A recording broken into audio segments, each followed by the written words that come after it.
O mga magulang ba niya dahil pagkapanganak pa lang, bulag na. So he was blind and it was a very grave condition. Mahirap mapuwing, mahirap lalong mabulag. Napakahirap nung hindi ka nakakakita, lalo total yung iyong blindness. And it was from birth, a very long time. And of course, it was considered incurable. At ang tanong, who sinned? We will notice here that physical illness is being blamed on spiritual deficiency. Ganon ka-espiritual ang pananaw ng mga tao na maging ang mga kasakitan at mga kapansanan na pisikal, ang kanilang pinaniniwala, ang pinagmulan ay kakulangang espiritual. John 9:3, neither this man nor his parents sinned, said Jesus, but this happened so that the work of God might be displayed in his life. A baffling answer. Sabi niya, hindi siya ang nagkasala dito. Sa kasong ito, hindi rin ang mga magulang niya. So the widely held belief was disproven na pagka mayroong sakit, therefore may kasalanan. O pag nagkaroon ng kasalanan, therefore magkakaroon ng sakit. The widely held spiritual and natural law was challenged. Na pagka mayroong spiritually wrong with a person, magkakaroon siya ng naturally wrong condition. The very terrible condition was no one's fault, sabi ng Panginoon. At lalong nahiwaga, sabi niya, it was for God's exhibit. It was the man's condition, and the man's condition was to serve a divine purpose. Sabi, walang may kasalanan kaya siya ganyan. Niloob ng Diyos na magkaganyan siya para sa isang malaking kapakinabangan ng iba. The man had been suffering, yet it was to be for God's purpose. It was for the benefit of many people. Hindi naman bago sa atin ang konsepto ng sacrifice. Ang anak nga ng Diyos na sacrifice, walang kasalanan, pero hindi lang nabulag, namatay, pinatay, sa napakasakit na paraan para sa ikabubuti ng marami. Sacrifice, a sacrificial lamb, the concept of sacrifice is deeply ingrained in Jewish and Christian doctrine. Ano po ang isang practical na leksyon para sa atin yan agad-agad? Don't always ascribe problems to sin. Hindi ko may sakit ang isang tao, may problema, nalugi, nasunugan, iisipin mo agad, siguro may kasalanan. Pwede mo isipin, baka naman talagang nagkataon lang, tulad ng sinasabi ni Solomon, sabi niya, nagkakataon. A time and a season for something. Kung minsan naman, pwede mong isipin, parang si Job. Kasi yung tatlong kaibigan ni Job, nung nagka-dilu-dilubyo ang buhay niya, matapos makidalamhati sa kanya ng ilang araw, sinabi na, aminin mo na may kasalanan ka, siguradong napakabigat ng kasalanan mo, kaya nagkaganyan. At lalong bumigat ang pakiramdam ni Job, dahil sa halip na ginhawa, ang kanyang makuha sa mga kaibigang nakiramay, pag-uusig ang kanyang tinamo. Baka mamaya may inuusig tayong very righteous person. So don't always blame people for their problems. May problema na nga, sisisihin mo pa. Don't always moralize. Hindi lahat ng bagay merong moral dimension. Meron pala, katulad nito, exceptional case. Although kadalasan meron na moral dimension, pero hindi lagi. At kung meron tayong hirap na nadarama, ano man ang katumbas nitong pagiging bulag mula pagkabata, find godly use for it. Find godly use for your weakness, for your illness, for your disability, and pray for deliverance. At kung ikaw si Job na dumadaan sa isang pagsubok, again, as exhibit of God's wisdom and God's dispensation, pray that it might finish soon so that you can get on with your life after you have served a very divine purpose for God's agenda. At kahit mahirap maintindihan, magpasalamat tayo na tayo'y pinili at hinirang ng Diyos na maging kasangkapan para kahit man lang maging exhibit A ng kanyang kaso o ng kanyang argument. John 9:6-7. Having said this, he spit on the ground, made some mud with the saliva, and put it on the man's eyes. Go, he told him, wash in the pool of Siloam. So the man went and washed, and came home seeing. Walang drama yung presentation. A few sentences, ang daming nangyari. So, let's take a look at Jesus' method, instruments of healing. Because that man got healed that very moment. So, dumura siya sa lupa. Pinaghalo ang kanyang laway at ang alikabok. Yaki, sabi ng iba. Pero may mangyayaring himala. Kung ikaw yung bulag, huwag kang payaki-yaki. Napaka-importante ng mangyayari. Anong isang elemento na ginamit ng Panginoon sa himala? Yung mismong galing sa Kanya, His element, His spito. Something from Him. Something divine. Yun ang pinagsimulan ng lahat. Tulad ng lilikhain ng Diyos, ang unang tao, something from Him, yung spirit niya. Anong ginawa niya? Hinalo niya sa alabok. Naging tao. Ngayon, nung hinalo ni Jesus, yung galing sa kanya, sa alabok, hindi naging tao, naging putik. Pero di ba, ang tao ay dinidescribe din na putik. So you see the pattern of creation and recreation.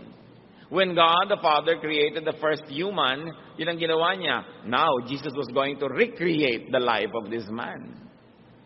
Because he was born like that, he had to be born again. In another dimension. Kailangan maging iba siya.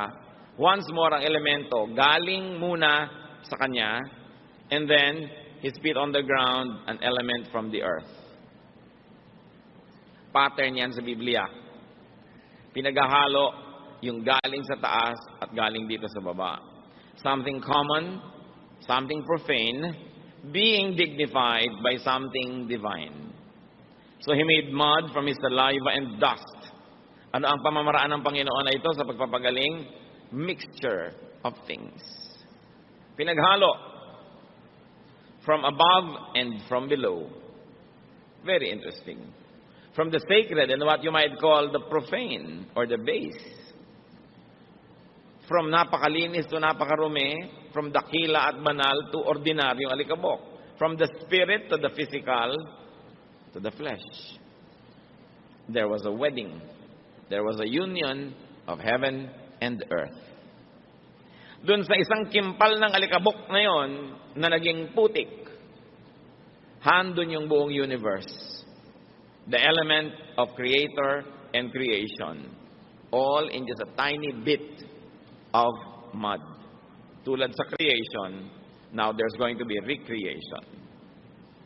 Why did the man need that? Because he, or at least his eyes, had to be remade, recreated, reborn. And what did the Lord do? Anong ginawa niyo doon sa putik? Ikinulapol niya sa mata ng pasyente. Hindi sinabi kung nakapikit ang pasyente nung inilagay ang putik o kung nakadilat. Basta inilagay. So what was the Lord's way? Contact. There was a meeting, a joining together.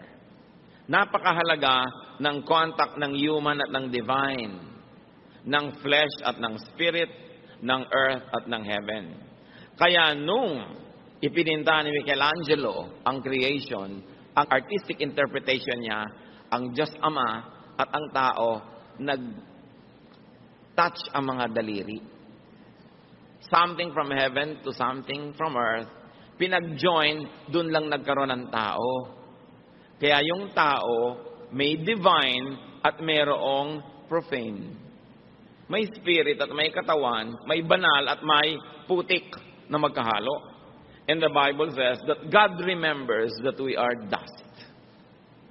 Kasi kung minsan, ang lagi lamang na inaasahan that we are spirit.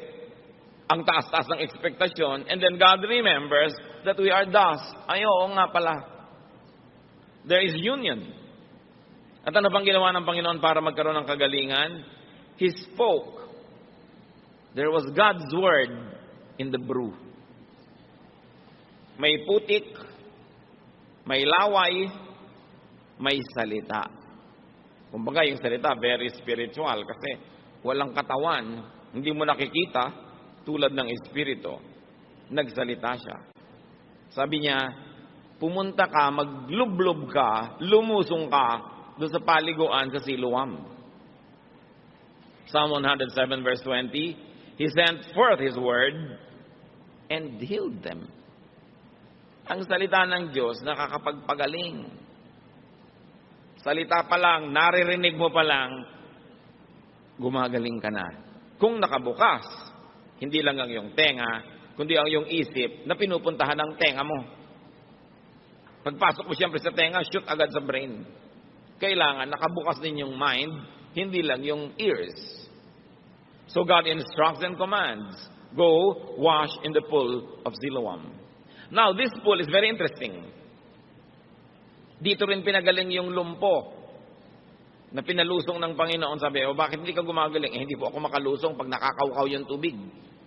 Kasi doon yung pool of Siloam, dati yun na templo ni Asclepius, Greek god of medicine. Alam niyo naman ang Greek culture, very prevalent sa Mediterranean at part niya ng Israel. At ang sibilisasyon na ito, na kinokopya ng Roman civilization, ay nakatanim yung kanyang mga maraming marka sa lahat ng lugar. So there was this temple to Asclepius, the Greek god of medicine. At may tubig doon. Dati nasa labas ito ng lungsod. Pero ang ginawa ni Herod Agrippa, nung pinalaki niya ang lungsod, pinalabas niya yung wall, in-extend niya yung mga pader, napalagay sa loob ng city, yung pool na yun. At maraming nagpupunta doon may sakit. Sapagkat paminsan-minsan, biglang kumukulo yung tubig na hindi mainit. Parang kinakaukaw, bumubula, parang hinahalo mo. Doon naglulusungan lahat yung mga tao para gumaling. At yung unang lumusong, siya yung gagaling. Kaya hindi ngayon makalusong-lusong si paralitiko dahil nauunahan siya lagi. Kaya sabi ni Lord, hindi ka pala makalusong, buhatin mo na lang yung higaan mo, tumuwi ka na. At gumaling. Doon din nangyari sa pool na ito. At sabi ng Panginoon, pumunta ka doon sa pool of Siloam, at doon mo hilamusan yung inilagay kong putik sa'yo. Pumunta yung lalaki, masunurin, gumaling. Ang isang tanong, bakit naman pinapunta pa ni Lord yun? Pool na ni Asclepius yun, isang Greek god, isang pagan god. Ano pa ang pwede nating isipin mga kapatid, na hindi naman talaga kay Asclepius yung pool. Talagang ginagamit ng Diyos yun na pampagaling. Akala lang ng mga tao kay Asclepius, kaya siya yung napapapurihan. Pero ang totoo, sa Diyos Ama sa langit yun, nagkaroon lang ng branding. Kasi ang Diyos lang naman ang healer, walang iba. Satan comes to steal, ano pa? Kill, and destroy. Sabi ni Lord, I came that you might have life and have it abundantly. Only God heals. So kung nakakapagpagaling, galing sa Diyos. Nabigyan lang ng credit ang iba. Ang mga Kristiyano naman, takot na takot na, baka sa iba yan, baka galing sa demonyo. Nagpapagaling ba naman ang demonyo? Ba't ka naman natatakot dyan? Baka galing sa Diyos, kaya lang napagkamalan na kung kani-kanino galing, hindi ibig sabihin nun hindi mo na pwedeng gamitin. Kaya nga natin nire-redeem, because the earth is the Lord's and everything in it. At ang Panginoon na mismo, ang kinakitaan natin yan. Kung merong lugar, merong proseso, may panalangin na ina-ascribe, ibinibigay yung credit sa iba, reclaim it in the name of God who created the universe and benefit from it. Hindi iwas ka ng iwas, ang nakikinabang tuloy, mga iba lang, yung mga mananampalataya, hindi tuloy makinabang. So pinapunta ng Panginoon dito sa pool na ito, yung lalaki, naghilamos at voila, gumaling. Interestingly, Jesus did not discredit and even use the pool. Kung lagi kang i-discredit, sabi na, huwag na tayong gumamit ng gong, nagamit na yan sa pagtugtog sa mga anito. Di gamitin natin sa pagtugtog sa Diyos. Kung nagkaroon ng maling gamit, ituwid natin, pero alam naman hindi ka na gumamit, kanila na. Ano sila? Swerte. Sabi natin, huwag na natin gamitin yung mga nagamit na ng mga tribu, nagamit na ng mga pagan, kasi kanila na yan. Pagka hindi mo ginamit ang anumang nahipo ng mga pagan, wala nang natira sa atin. Kaya yun ang konsepto ng cultural redemption. Inaangkin natin dahil alam natin sa Diyos yan, nakihiram lang yung iba, alam nga namang kanila na. So, be careful in judging miraculous situations. In judging what people might even consider as miraculous places or things. Be careful with religious branding. Walang brand ang Diyos. Siya ang brand. Kaya hindi mo sinabing, ay, pagan place yan. Ay, ito Christian place. Tapos tinatawag pa ng iba yung Israel, Holy Land. Walang ganon. Lahat ng hipuin ng Diyos, holy, in or outside of Israel. Lahat ng angkinin natin para sa Panginoon, atin, because the earth is the Lord's. And there is only one God, Creator. Ano pa ang pamamaraan ng Panginoon at instrumento ng himala? Sa istorya, you see here that the patient obeys God. So man's obedience is important in healing. Sabi ng iba, nasa Diyos ang awa, nasa tao ang gawa. Totoo. Naawa si Jesus, pero pinagawa din yung tao. Una, hindi siya nagreklamo na nilagyan ng putik yung mukha niya at mata. Meron siyang ginawa. Nung sinabi sa kanyang, lumublob ka doon sa pool, sumunod siya. Meron siyang ginawa. Hindi naman laging puro sa Diyos ang gawa, tapos sa tao ang ngawa. Walang mangyayaring himala pag ganun. Kailangan meron kang part. You always do your part. Kayang-kaya tayong pagalingin ng Diyos, mag-isa niya, pero gano'n na lang ang pagpapahalaga niya sa atin, kahit hindi kailangan, isinasali tayo sa proseso. Kasi ang Diyos mahilig magsali, hindi magpuwera.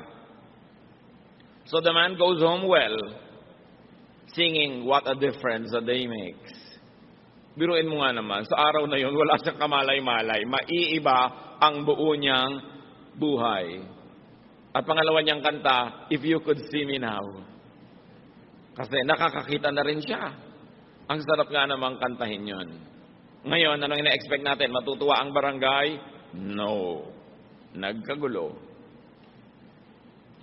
Una, nagkagulo dahil yung kilalang-kilala nilang nandun at namamalimos sa paanan at sa hagdanan ng templo, biglang nakakakita. Maganda sana ang kwento, pero nung dinala nila sa mga pare, kasi lahat ng himala dapat dinadala sa pare para i-confirm na, oo nga, may himala. Hindi ba ngayon din ginagawa yan sa Roman Church? Kailangan kung may himala, sabihin ng obispo, hindi himala, fake. Para i-confirm. Nung dinala ngayon si Bulag doon na nakakita na, sabi ng mga pare, teka.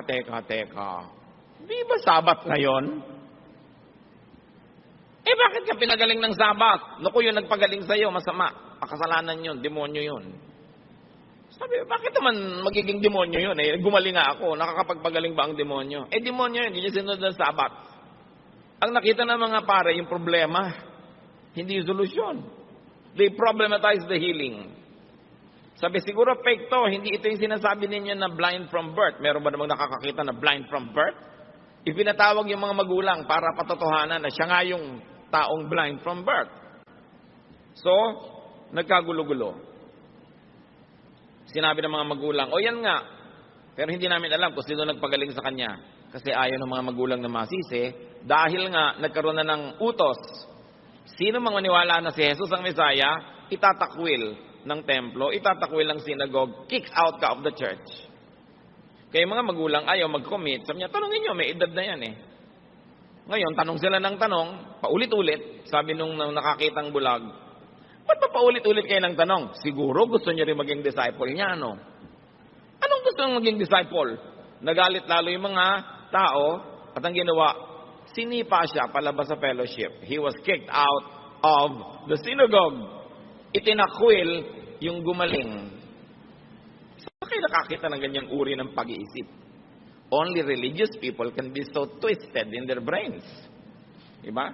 Ang pinaka-twisted ng mga tao sa balat ng lupa, hindi mga kriminal, hindi mga prostitute, mga relihiyoso, mga panatiko na sobra na ang pagkakapilipit ng kanilang pananalig, wala nang tama kundi sila lang.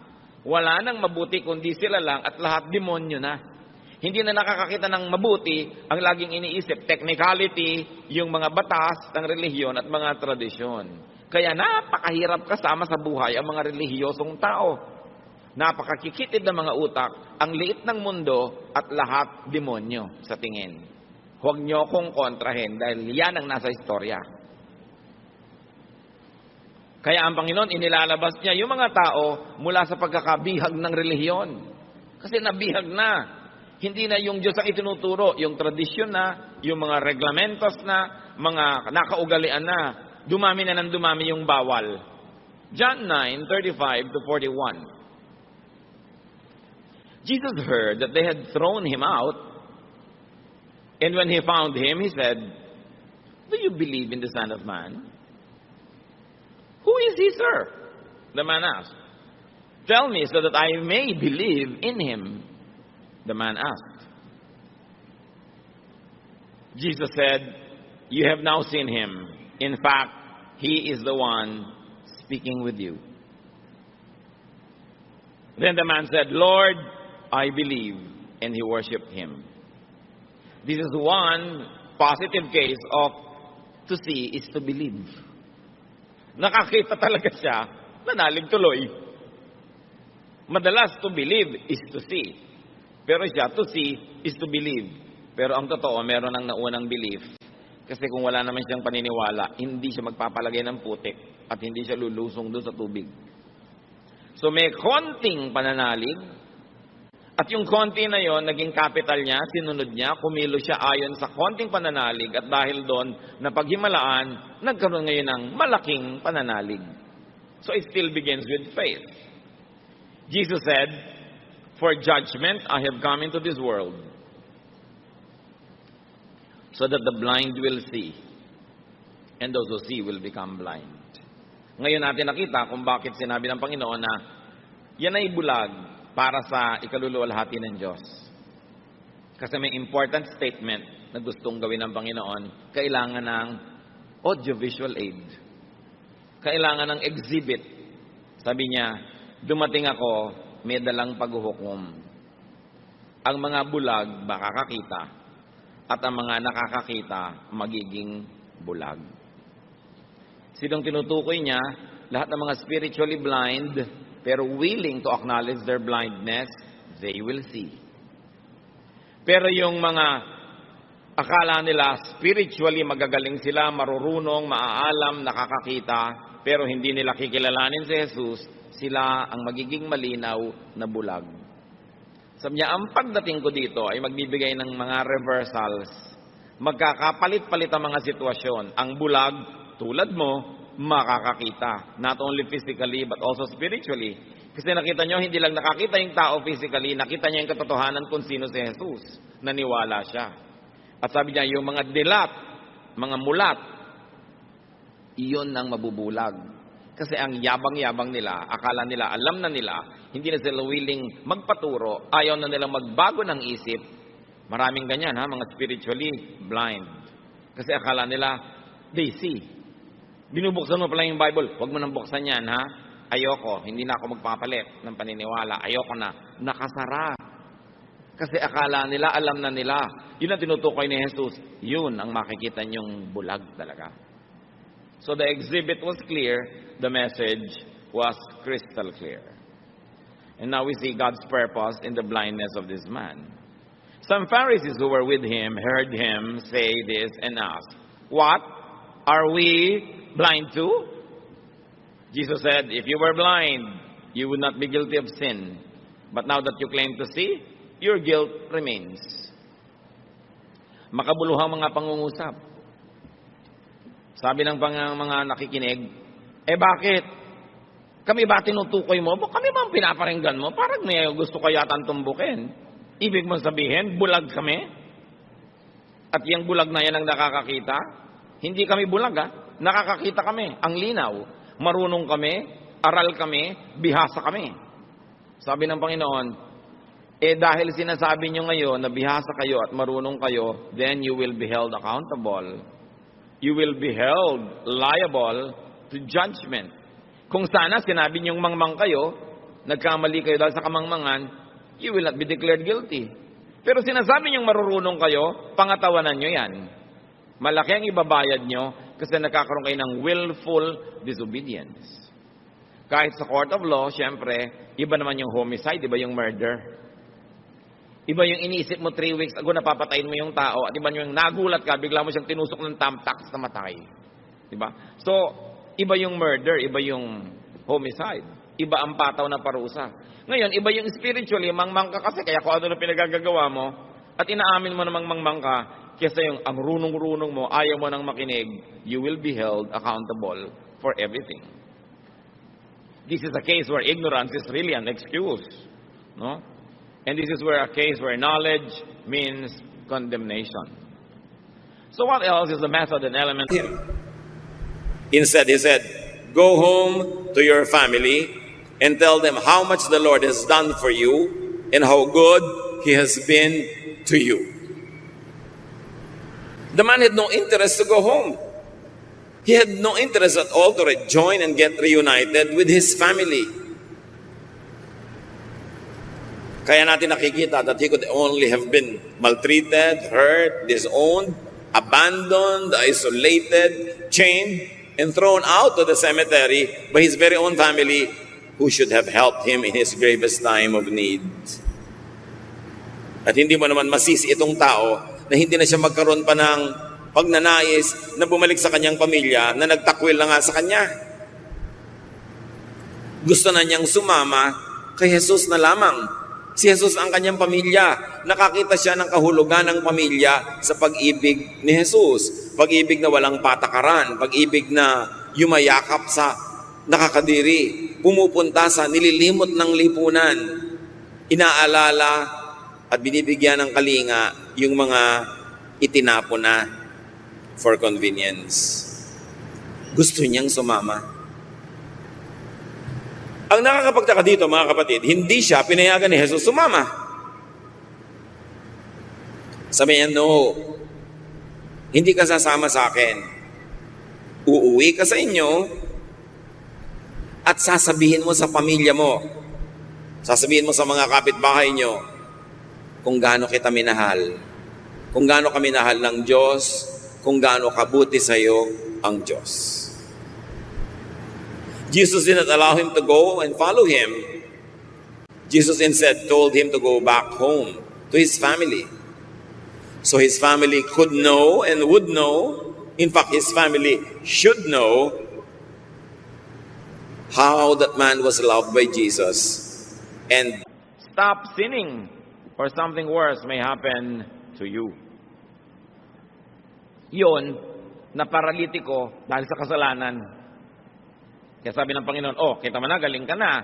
Huwag ka nang babalik sa kasalanan mo at malamang na mas masahol pa sa dati mong sakit ang dumapo sa'yo. Pero nandun siya, sa sila nagkita sa temple, nag-worship. Ganun talaga dapat. Pag tumatanggap ka ng pagpapala, sasamba ka. Pagsambang formal, attending temple, and pagsambang lifestyle, righteous living. Ano-ano mga application ang pwede nating mapala dyan? That blindness and illness and weaknesses can be great projection screens of and openings to experience God's power. Kung meron kayong weakness, sakit, problema, pag pinayagan nyo ang Panginoon mag-project ng mensahe doon, mababasa ng mundo ang mensahe niya, magagamit sa mabuti ang inyong pagkakasakit, at pag nagamit na sa mabuti, kagaling na kayo. Katulad ng pilay na pinalakad, yung kanyang pagkapilay, ang nagpaliwanag sa tao kung sino si Jesus. Katulad ng alak na naubos, problema, dahil naubos yun, nakilala ko sino si Jesus, naghimala siya. Itong taong bulag, dahil siya'y bulag, nabigyan tuloy ng paningin, nakilala si Jesus. Kung dati ka nang nakakakita, di walang makikita na ginawa sa'yo ang Panginoon.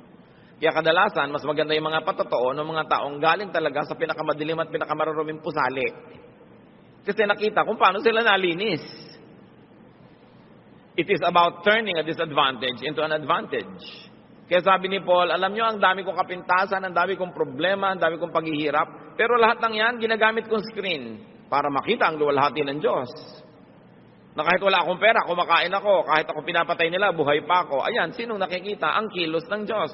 Turn your lives, especially your problems and weaknesses, into screens by which God could project His power, His holiness, His love, and many people will see it as you experience it. Kaya ang sabi ni Paul sa 2 Corinthians 12:10, for when I am weak, then I am strong.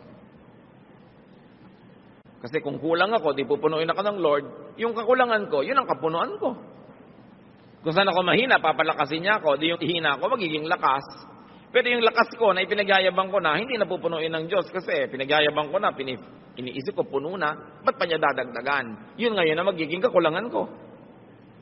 Kaya ina-acknowledge natin kahinaan, magiging lakas, at yung pinagyayabang nating lakas, magiging kahinaan. Kasi sa sarili na tayo sumasamba.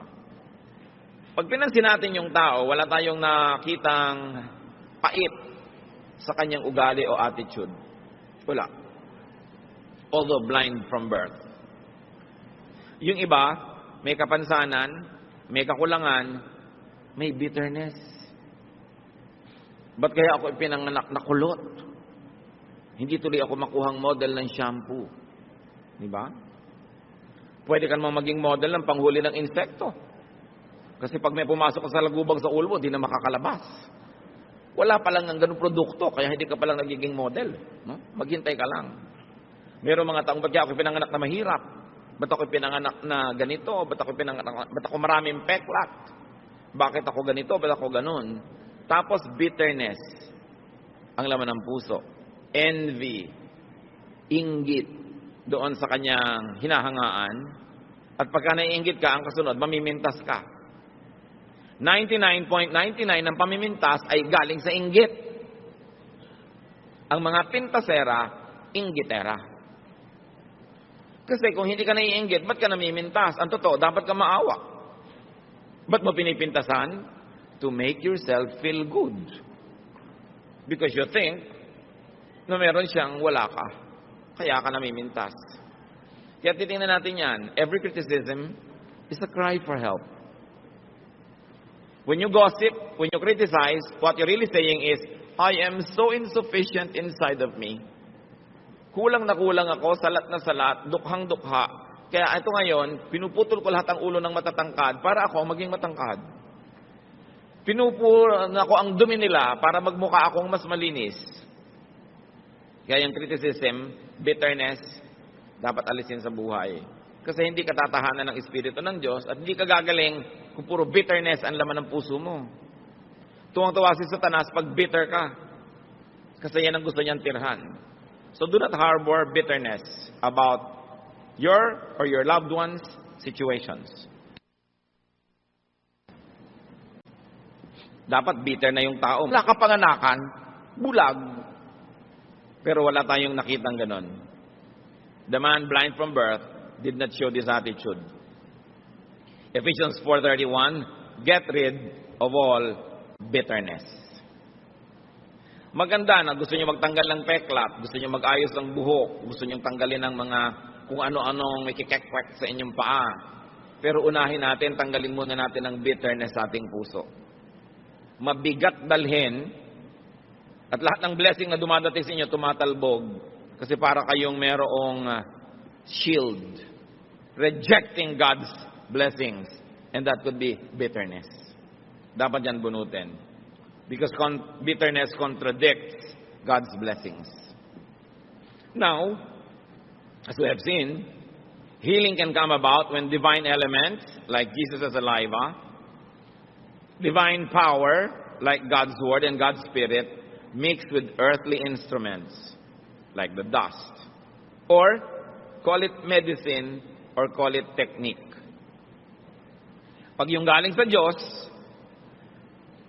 nakiisa dun sa elemento ng earthly life and then touch the sick person's weak or sick body parts or spiritual illnesses, the patient receives God's touch.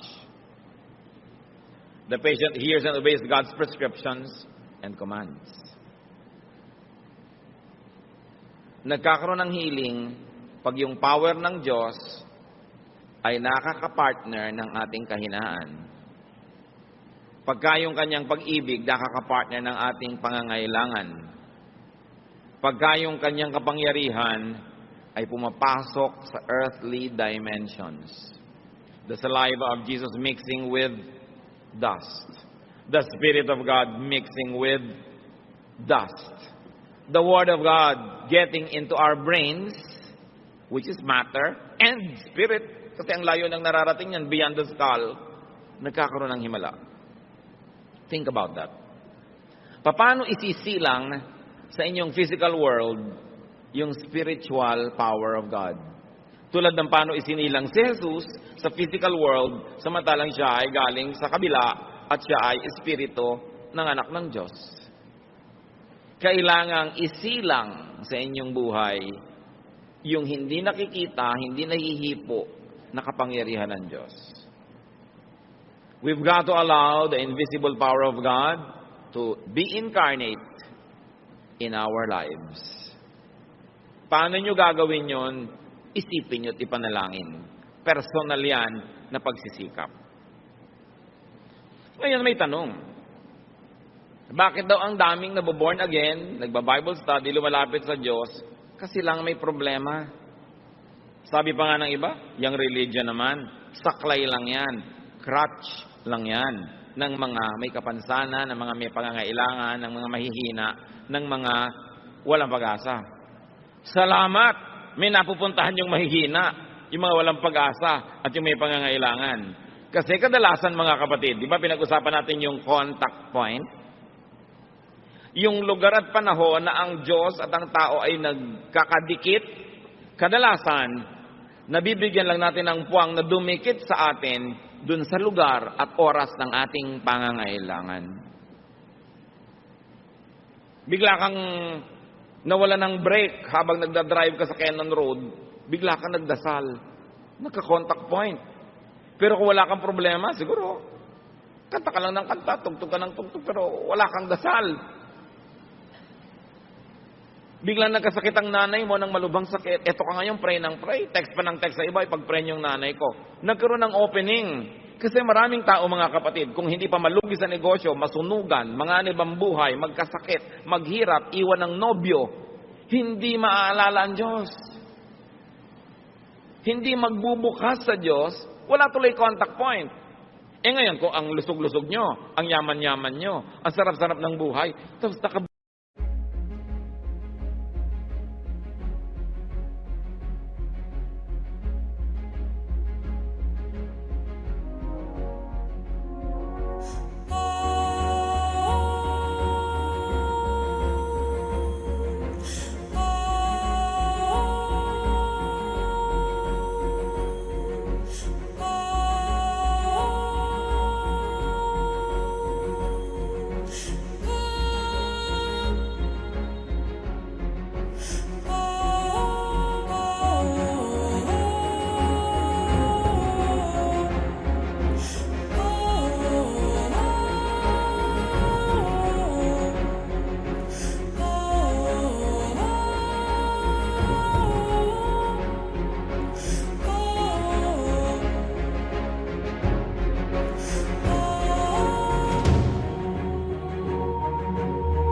bukas ka sa Diyos? Lagi ka rin nagdadasal, nananalangin, naglilingkod, nabubuhay ng maayos. Yung contact point mo, tuloy-tuloy, kaya hindi mo na kailangan maghirap o magdusa para mapalapit sa Diyos. Pero higit maraming tao, naalala ang Diyos dahil humina o nangailangan. Contact point. Ang contact point ng mama na to, yung blindness. Yung iba, yung paralysis. Yung iba, yung gutom na gutom, pinakain ni Lord, nagkaroon ng contact point. Kayo mga kapatid, anong contact point niyo sa Diyos? Kailan kayo nagiging very godly? Pag marami kayong pera o pag wala? Kasi pag nagiging godly kayo, pag wala kayong pera, dadalasan ng Diyos na wala kayong pera. Diba? Sabi, ang lapit-lapit ng anak ko na ito sa akin pagka walang makakain. Bigyan ko nga ito ng hanggang pinipig lang ng mga pagkain araw-araw para laging lumapit kasi miss ko na siya. Gusto ko siya laging kasama. Pero kung ang lapit-lapit niyo sa Diyos sa oras ng inyong kalakasan, ang lakas-lakas niyo, naglilingkod kayo, sabi ni Lord, lalo ko itong papalakasin kasi yun ang contact point. Kayo, kung busy kayo, walang contact point kasi nawawala ang Diyos sa schedule niyo, anong ginagawa ni Satanas? Lagi kang ginagawang busy para talagang hindi ka na makakontak. Pero kung busy ka na, iaagaw mo ang Panginoon, sabi ni Lord, I will always bless yung business niya, magiging fruitful. Kasi hindi naman ako napupwera sa agenda niya kahit busy siya. Kung ang dami-dami mong pera, laging kasama ang Diyos sa plano, sa budget, kasama, malalong dadamihan ni Lord. Sabi niya, hindi siya nabubulag ng pera, hindi na ilalayo sa akin, inilalapit pa nga, damihan ko nga. Alam niyo, kung gusto tayong pagpalain ng Diyos, wala namang makakapigil. Kung ayaw kayong pagpalain, wala ring makakapilit, kasi Diyos siya. Kaya yung iba na ipinipinta sila, simba naman kayo ng simba, kasi lang weak ang karakter niyo. Yun yung blind, na ina-accept ang blindness niya, yun ang makakakita. Pero yung ayaw sabing, hindi ako weak, hindi ko kailangan yan, yun ang mananatiling blind. As we have seen very clearly in the story. No? Because of their weakness, when people surrender their weakness to God, that becomes the contact point. Huwag na nating antayin lagi tayong maging weak para kumontak. Pero kung weak na, we know that we have hope. Kaya inaawit-awit natin, God is here. Let the weak say, I am strong. Let the sick say, I am well. Because God is here. Pero meron bang contact point? Meron bang opening? Kadalasan, ang nagiging opening, halimbawa, umattend ka na isang Bible study, may nadinig ka isang kanta o may nadinig kang mensahe, pumasok talaga sa isip mo, hindi lang sa tenga, nagka-contact point. Kaya mahalaga, nagba-Bible study, nakikinig, because faith comes from hearing. Now, healing should reveal Jesus and should reveal God the Father. Healing should let the recipient know God more. Healing should lead to worship. What could be your loved one's illness? May mahal ba tayo sa buhay na mayroong physical, mental, emotional, or spiritual illness? Kung tayo ba meron? Huwag niyong hayaan yon na ipanghina ng loob niyo. Turn it into a blessing. Turn it into an empty screen ready to project God's light. Meron ba tayong mga kabiguan? Huwag yung sobrang ikalungkot. Use it as a contact point with God. Surrender your sorrows, your failures, your weaknesses to God. At tulad nung daliri ng Diyos Ama, artistically represented in this painting by Michelangelo, to match, humipo, dumikit sa dulo ng daliri ni Adan at nagkaroon ng power exchange. Lumipat kay Adan, lumipat sa tao ang Espiritu ng Diyos. Let the Spirit of God mix with and empower any appropriate, available, and useful instrument to touch you. Tulad noon, putik. Kung maselan yung bulag, ayoko niyan, putik. Wala bang baking soda? Di ba? Baking soda na lang para medyo acceptable. Bakit naman putik? Sa'yo nang pinili ng Diyos para ka i-bless Ngayon, kung pinipili ng Diyos na i-bless, isang dating maruming tao na ngayon ay nagpapatotoo sa'yo at gusto kang dalhin sa Panginoon, nung sabihin, hoy, tingnan mo nga ang record mo bago ka magsalita sa akin. Hindi ka mabe-bless. Minsan gusto kang i-bless ng Panginoon sa isang pastor na walang pustiso. Hirap na hirap mag-pronounce lahat ng PF. Kasi walang ngipin. Ayoko makinig dyan. Tumatalsik ang laway, etc., etc. Kung doon kayo be-bless, ang selan-selan mo. Merong mga taong, ayoko sa pastor na yan, hindi ko gusto ang hairstyle niya, hindi ko gusto ang blah, blah, blah. Sino ba naman ang taong may gusto doon sa putik? Kung yung ba ang gagamitin ng Panginoon, i-welcome nyo, at siguradong magiging blessing. Marami tayong tinatanggihan dahil sa ating mga kaartehan. Maybe a teaching or a teacher. Kuminsan ayaw mo ng teaching. Wala ka namang makikitang teacher sa mundo na 100% ang ituturo, gusto mong marinig Ang tatanong mo lang sa sarili mo, pag nadidig ko ba ito, nagbabago ba yung buhay ko? Do I become a better person? Do I become godlier? At kung yun ang nagiging effect, general effect, hindi ko napapansin yung mga maliliit na effect that bothers me. Wala namang 100% nagkakasundo. Minsan ayaw mo nung teacher, ayaw mo nung teaching, ayaw mo nung situation. Meron pang ayoko mag-host ng Bible study sa bahay kasi matagal na silang nakaalis, naglilinis pa ako. Pero alam niyo kung sino talaga nabe-bless yung host kasi hindi siya pwedeng umabsent. Kung minsan kailangan inoobliga mo sarili mo kasi kung binibigyan mo yung sarili mo ng ang daming leeway, ang daming kaluwagan, ginagamit mo yung luwag para lumayo, nawawala yung contact point. Yung mga dapat yung laging late sa church, ibigay yung susi, ikaw magbukas. Para talagang bumangon ng maaga. Ang dapat nilang patayin is the spirit of adultery, pero ang papatayin nila ay yung babae who herself was a victim. Parehong naghahanap ng malalandingan. Tingnan mong sarili mo kung kanino ka hospitable. Sa mga lifestyle, sa ginagawa natin, sinong gusto natin maglanding? Madaliin malaman. Ingatan. Linisin natin ating mga sarili para tayo daluyan ng pagpapala ng Diyos. Tulad nung taong nakakita, dahil sa patotoo niya, marami siyang madadala sa Panginoon. 2 Timothy 2:21, if a man cleanses himself, he will be an instrument for noble purposes. Made holy, useful to the master, and prepared to do any good work.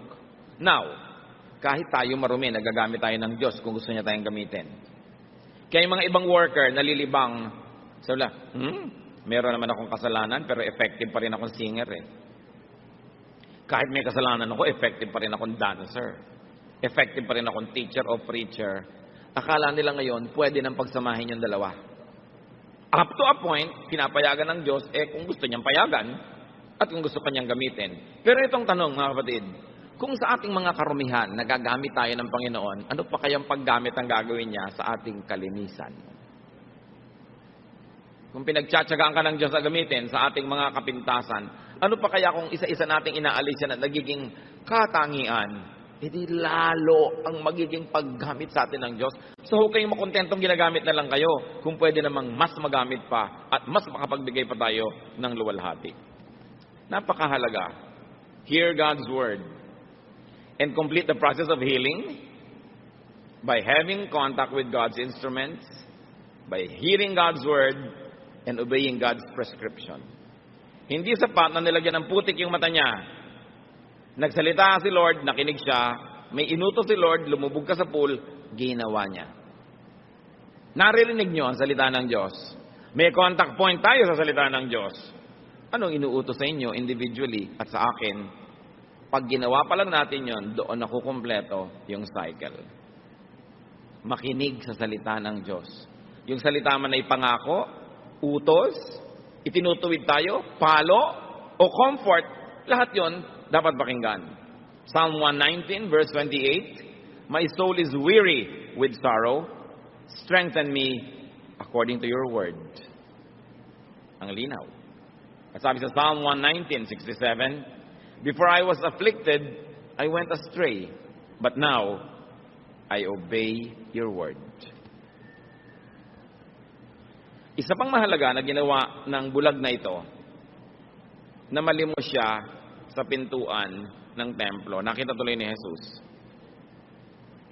Marami pong mga mayayaman, technically are beggars by the temple door.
Sa sarili mo, doon sa pwede kang madaanan ng pwedeng magpayo, available ka kasi. So kung meron tayo mga pangangailangan, do not hesitate to beg. Whatever it means in your life. To be at the temple steps and door. And to let the holy man touch you and prescribe healing. Kung sino man yung gamitin na yun ng Diyos, makapagpayo sa iyo, makapanalangin para sa iyo, yun yung equivalent ng mga holy men of the past. Meron kayong kamag-anak, mahal sa buhay, na nangangailangan ng healing ng Diyos, bring that loved one at the temple door. Ilapit nyo kung saan maaaring siya ay makatanggap ng pagpapalang espiritual. And when you receive blessings, give glory to God. Worship like that man. So merong stages yung buhay ng tao.